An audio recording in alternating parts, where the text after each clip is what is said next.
আসসালামু আলাইকুম বন্ধুরা, সারা ফ্যামিলি ব্লগসে তোমাদের অনেক অনেক অনেক স্বাগত জানাই। তো বন্ধুরা, কেমন আছো? আশা করি তোমরা যেখানে আছো সুস্থ আছো এবং ভালো আছো। আলহামদুলিল্লাহ, আমরাও অনেক ভালো আছি। চলেছি আরেকটি নতুন ব্লগ নিয়ে। তো আজকের ব্লগটা অনেক দিন পরেই দিচ্ছি। করা আছে যে এখন প্যাকেট করেই পাওয়া যায়। প্যাকেটে থাকলে কি বেশ ভালো থাকে, টাটকা থাকে। ও কাটবো আর এমনি সবজির মধ্যে কি হবে?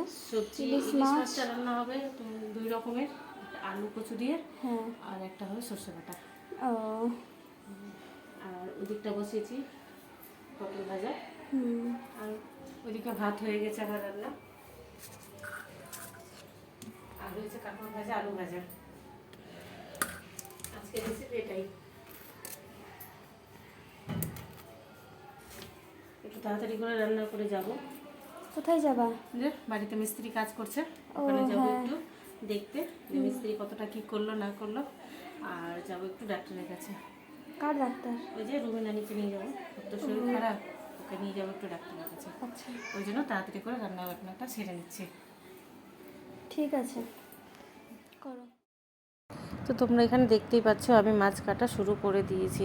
তো এটা হচ্ছে ইলিশ মাছ, যেটা বাবা দিয়ে পাঠিয়েছে। যেহেতু আমার বাড়ি আমার 3টা মেয়ে আর বিথুর আব্বা, 3জনে ওরা সবাই মিলেই ইলিশ মাছটা খেতে খুবই পছন্দ করে। তার জন্য তো যেহেতু বাবা দিয়ে পাঠিয়েছে, তো টাটকা রান্না করব বলে তো সেই জন্য আর রাখলাম না, যে সাথে সাথে নিয়ে বসে পড়েছি মাছটা কাটার জন্য। তো দেখো ইলিশ মাছটা কতটাই টাটকা, একদম চাঁদের মতো চকচক করছে ওর চোকারগুলো। আর ইলিশ মাছের আঁশটা খুবই পাতলা হয়, দেখতেও যেমন সুন্দর তেমন আঁশটাও তেমন পাতলা। তো এই যে কথা বলতে বলতে আমি মাছটাকে ছিলে নিচ্ছি। তো ইলিশ মাছ খেতে আমার ভিতর খুবই খেতে খুবই পছন্দ।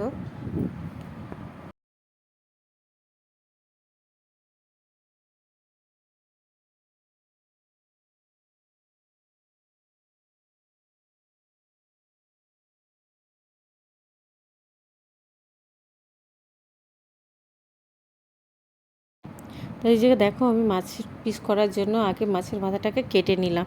তো দেখতেই পাচ্ছ কতটাই টাটকা, মাছটা একদম তাজা হয়ে আছে, রক্তটাও একদম টাটকা। তো এই যে দেখো পিসগুলো এবার আমি করে নেব। তো পিস করার আগে মাছটাকে আর এক ভাগে ভাগ করে নেব, তাহলে কি হয় মাছটা কাটতে বেশ ভালো হয় আর পিসগুলোও খুব সুন্দর হয়। তো যে দেখো মাঝখান থেকে আমি আবারও একটা পিস বের করে নিচ্ছি। তো এইবার আমি ওকে গাদা আর পেটি হিসাবে বের করব। তো আগে গাদাগুলোকে বের করে নিব। আর এই যে আমরা এতই পছন্দ হয়েছে মাছটা যে বারবার শুধু দেখতেই ইচ্ছা করছে যে কতখানি টাটকা। তো দেখো তোমাদেরকেও দেখাচ্ছি যে কত টাটকা মাছ। তো এই যে পিসগুলো আমি সুন্দর করে এক বরাবর করে কেটে নিচ্ছি। তো এটা হচ্ছে গাদা পিস। তো আমার এখান থেকে অনেকগুলোই গাদা পিস বেরিয়েছিল। তো এই গাদা পিস কাটার পরে আমি পেটি পিসগুলোও বের করে নেব। তো এই যে দেখো পেটি পিসটাও আমি বের করে নিচ্ছি, একে একে সব পিসগুলোকে কেটে নিচ্ছি। আর মাছটা কাটতে এত ভালো লাগছিল কি বলবো, যেহেতু টাটকা মাছ কাটতে এমনিতেই ভালো লাগবে। আর ফ্রিজে রাখা মাছ থাকলে কি হয়, এরকম অতটা মজা পাওয়া যায় না, কেটে পিসগুলো সাইজ মতনই বেরোয় না, তখন একদিক থেকে আর একদিকে চলে যায়। আর ইলিশ মাছের পেটিটা তো অনেক নরম, তার জন্য একদিক থেকে একদিক কেটে যায়, ফেটে যায়, ভালো হয় না পিসটা। টাটকা মাছ থাকলে কি একটু শক্ত থাকে, পিসগুলো বেশ সুন্দর করে নেমে যায়। তো এই যে দেখো আমার গল্প করতে করতে ইলিশ মাছটা কাটাও আমার কমপ্লিট। আর এই যে দেখছো ইলিশ মাছের লেজাটাকে আমি কি করছি, আড়াআড়িভাবে কেটে নিচ্ছি, তাহলে কি হয় কি কাটাটা খাওয়ার সময় কাটাটা অসুবিধা হয় না, যে যে কেউ মাছটার লেজাটা খেয়ে নিতে পারবে। তো এই লেজটা আমার ছোটো মেয়ে বিতুই খেতে খুব পছন্দ করে, ও অনায়াসে খেয়ে নেয়, ওর অসুবিধা হয় না, বেছে বেছে কাটাগুলো খেয়ে নেয়। আর এদিকে দেখতে পাচ্ছ আমি আবার মাছের মাথাটা কাটার জন্য রেডি করে নিচ্ছি। কত সুন্দর করে মাছের মাথাটাও বানিয়ে নিলাম, দেখতে কত সুন্দর লাগছে। এইভাবে যদি কানকো কেটে নেওয়া যায় আর তারপরে যদি মাছটার মাথা বানানো যায় না, খুব সুন্দর লাগে। আর ভাজার সময় ছুটেও যাবে না, এই যে একদম সুন্দর করে লেগে আছে। মাছগুলো এবার ধুয়ে নিই।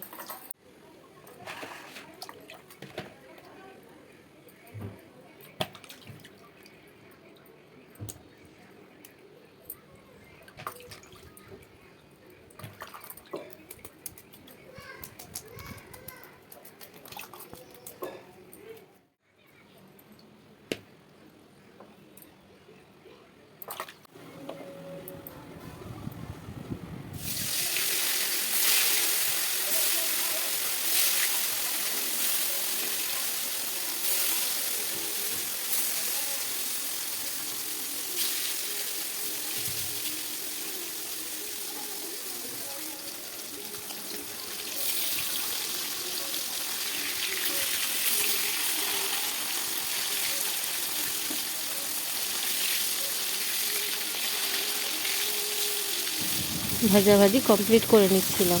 তো এই যে গল্প করতে করতে আমার মাছগুলো এক পিঠ করে ভাজা হয়ে গেছে, আমি আবার মাছগুলোকে পাল্টিয়ে দিচ্ছিলাম যে যেন তাড়াতাড়ি করে মাছটা ভাজা কমপ্লিট হয়ে যায়। তো এই যে দেখো আমার মাছ ভাজা কমপ্লিট হয়ে গেল। এবার আমি মাছগুলোকে একে একে সব গামলার মধ্যে তুলে নিব। তো এই যে গামলার মধ্যে তুলে নিচ্ছি, যেহেতু আমাকে আবার তাড়াতাড়ি করে যেতে হবে, তো খুবই তাড়াহুড়োর মধ্যেই রান্নাটা করছিলাম। তো এক পিস দেখো রেখেই দিয়েছি, এটা আমি বিটুকে আরও বেশি ভালো করে ভেজে দিব। ওকে মাছ ভাজা আর ভাত, আর এই যে দেখো মাছের তেল, একটু ভাজা তেল দিয়ে দিচ্ছি, যেহেতু তেল মাখা দিয়েই ভাজা ইলিশ মাছ ভাজাটা খেতে ভালো লাগে, তার জন্য ওই যে দিয়ে দিলাম। তারপরে যেটুকুটা বাচ্চা মাছ ছিল সেটাকেও আমি পর থেকে দিয়ে ভেজে নিলাম। তো এই যে দেখো কড়াইয়ের মধ্যে আমি পেঁয়াজটাও ফোড়নে দিয়ে দিচ্ছি, কিন্তু এই রান্না করতে গিয়ে একটা বিশাল একটা গন্ডগোল করে বসেছিলাম। তো মাছ যেহেতু সবটাই ভেজে নিয়েছিলাম, কিন্তু মাছের মাথাটা আমার ভাজা হয়েছিল না, ভুলবশত আমি পেঁয়াজটা ছেড়ে দিয়েছিলাম। তো পেঁয়াজগুলোকে এক সাইড করে আবার মাছের মাথাটাকে ভেজে নিলাম, আর পেঁয়াজটাকে তারপরে আবারও নাড়াচাড়া দিতে শুরু করে দিলাম। তো মশলাগুলো আমি একে একে দিতে শুরু করেছি। তো মশলার মধ্যে কি মশলা দিয়েছি সেটা হচ্ছে, আমি যা থাকে ঘরোয়া মশলা সেগুলোই আমি ব্যবহার করেছি। তো তার মধ্যে দিয়েছিলাম আদা রসুন বাটা, জিরে গুঁড়ো, ধনে গুঁড়ো, হলুদ, লবণ, লঙ্কার গুঁড়ো, আর দিয়েছিলাম কাশ্মীরি লঙ্কার গুঁড়ো কালারের জন্য। ব্যাস এইটুকুটাই মশলা দিয়ে এই যে আমি মশলা কষাতে শুরু করে দিয়েছি। তো এই যে মশলা কষাতে কষাতে ওর মধ্যে একটা টমেটো কেটে দিয়ে দিলাম। টমেটো দিলে কী হয়, ইলিশ মাছের ঝোলটা খেতে আরও বেশ ভালো লাগে। তো এই যে আমি একে একে আলু দিয়ে দিচ্ছিলাম, মশলা কষানো যেহেতু হয়ে গেছিলো তার জন্য আমি আলুগুলোও দিয়ে দিচ্ছিলাম। তো আলুর সাথে সাথে আমি এখানে আবার কিছুটা কচুও দিব, যেহেতু বিটুর আব্বা আলু খায় না, তার জন্য ওর জন্য কচু দেওয়া হয়।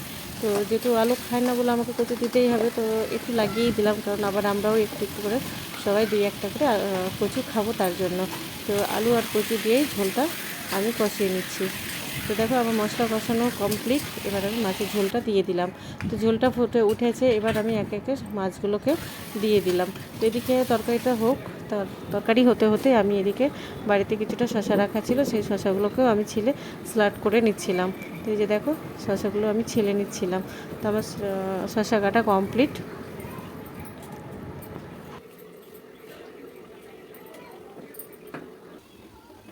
আর এদিকে দেখো আমার মাছের ঝোলটাও কমপ্লিট হয়ে গেছে। তো কচু আলুর মাছের ঝোলটা যেহেতু রেডি হয়ে গেছে, তো এবার আমি কড়াই থেকে নামিয়ে নেব। তো এই যে গামলার মধ্যে আমি ঢেলে নিচ্ছিলাম, বেশ সুন্দর লাগছিল দেখতে, যেমন দেখতে সুন্দর হয়েছিল তেমন খেতেও খুব সুস্বাদু হয়েছিল। খেয়ে তো সবারই নাম করেছে যে খুব সুন্দর হয়েছে কচু আলু দিয়ে মাছের ঝোলটা। তো এই যে রান্নাবান্না সেরে চলে আসলাম কাকিমাকে নিয়ে। তো এই যে কাকিমা যেহেতু প্রচণ্ড শরীরটা খারাপ, তো দেখে তোমরা হয়তো বুঝতেই পারছো তো কতটা শরীর খারাপ। তো এখানে আমি সারাকেও নিয়ে এসেছিলাম। সারা যেহেতু আমি যখন বেরোছিলাম তখন ও আমাকে দেখে নিয়েছিল, তো ও আমার সাথে আসবে তাই খুব কান্নাকাটি করছিল, তার জন্য আমাকে আবার ওকে নিয়ে আসতে হলো। তো নিয়ে আসলাম, ও দিব্যি নিজে ধ্যানে খেলাধুলো করছে, আর ওই যে চিপসটা ও খাচ্ছে। তো এই যে আমরা এখানে বসে আছি, তোমরা দেখতেই পাচ্ছ সারা আমার সামনে দাঁড়িয়ে ও চিপস খাচ্ছে। ওকে বলছি কোলে আসতে, তো ও আসবে না, ওকে মজা করে বলছি একটু দাও দাও, তো ও দিবেও না। ও দিব্যি সবাইকে দেখছে আর নিজে কুরকুরেটা খাচ্ছে। ও সবাইকে দেখে দেখে অবাক হচ্ছে, ভাবছি এখানে কোথায় এসেছি, এত লোকজন কিসের। তো প্রথমে থমকেই ছিল, এক জায়গায় দাঁড়িয়ে ছিল, তারপরে তোমরা দেখবে ও কতটা মস্তানি গিরি করছে। তো যে দেখো তোমরা কাকিমাকে দেখে বুঝতেই পারছো কতটা ওর শরীরটা খারাপ। তো ওর শরীরটা খারাপ বলতে কাকিমার পেটে প্রচণ্ড ব্যথা। তো এই যে নাম ডেকেছে, তো এবার কাকিমা ভেতরে চলে গেল। তো প্রচণ্ড পেটে ব্যথা, এর আগেও 2বার অপারেশন হয়েছে কাকিমার, তো তার জন্য একটু মানে ভয়েও আছে যে এবারও কি হয় না হয়, কারণ এর আগেও 2বার পেট ব্যথা যখন হয়েছিল, তো একেবারে অপারেশনে গিয়েই কথাটা ঠেকে গেছিলো। তো এবারও ও কাকিমা ভয় পাচ্ছিলো যে এবারও নাকি অপারেশন করতে বলে নাকি। তো এই যে দেখো তোমরা সারা নিজের এক পায়ে জুতোটা খুলে বলের মতো করে খেলছে, ছুঁড়ে ছুঁড়ে ফেলছে আর খেলছে। এবার ও যতক্ষণ না ওর মন ভরেছে জুতা নিয়ে খেলা, ততক্ষণ ও খেলতেই থাকবে। ওকে বারণ করা সত্ত্বেও ও কিছুই বুঝতে পারছে না। ওকে দেখাচ্ছি যে গার্ডগুলো ওকে নিয়ে চলে যাবে, কিন্তু ও শোনে না। তারপরে জুতো রেখে কি করেছে, এই যে হাতে ব্যাগ নিয়ে খেলছে। ছোট বাচ্চা, ও যেহেতু কিছুই বোঝে না, তার জন্য যখন যেটা ওকে ভালো লাগছে ও সেইভাবেই খেলা করছে। তো কাকিমা যেহেতু আগে 2বার অপারেশন হয়ে গেছে, তো এবারও কাকিমা সেটা নিয়েই ভয় পাচ্ছে যে এবারও কী বলে না বলে। তো এই যে কাকিমার চেক আপ করানো হয়ে গেছে। তো কাকিমা যেভাবে যেটা ভয় করছিল সেই ভয়টাই হয়ে গেল, আবারও কাকিমাকে অপারেশন করাতে হবে।